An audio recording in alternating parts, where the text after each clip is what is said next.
வணக்கம், welcome to Kiruthika's cuisine. இன்றைக்கி நம்ம பார்க்க போகிற ரெசிபி சுலபமாகவும் ஈஸியாகவும் செய்யக்கூடிய கோழிக்கறி குழம்பு.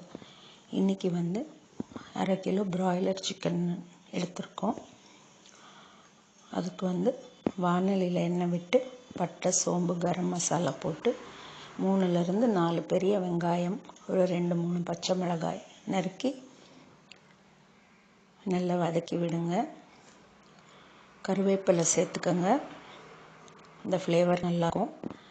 அடுத்தது ஒரு 2 டீஸ்பூன் இஞ்சி பூண்டு பேஸ்ட்டு சேர்த்துருங்க.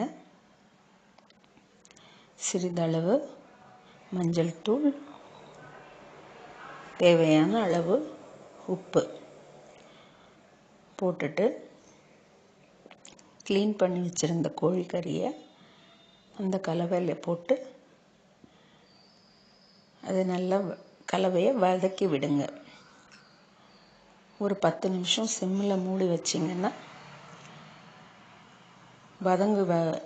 எல்லா பொருட்களும் வதங்கி வரும். சரியாக வதங்கி வந்த உடனே இதற்கு ஒரு 3 டேபிள் ஸ்பூன் மிளகாய்த்தூள் போடுங்க.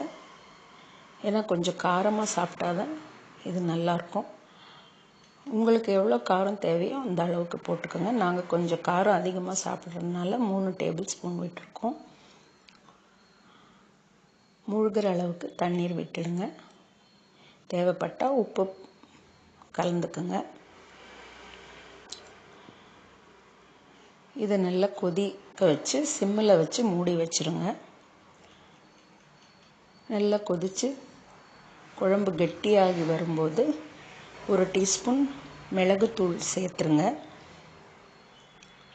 சேர்த்த அப்புறம் எண்ணெய் கசிஞ்சு வந்தவுடன் இறக்கி வச்சுருங்க. ரொம்ப சுலபமாக செய்யக்கூடிய கோழிக்கறி குழம்பு. இந்த ரெசிபி உங்களுக்கு பிடிச்சிருக்குன்னு நினைக்கிறேன். மீண்டும் ஒரு ரெசிபியில் சந்திப்போம். நன்றி, வணக்கம்.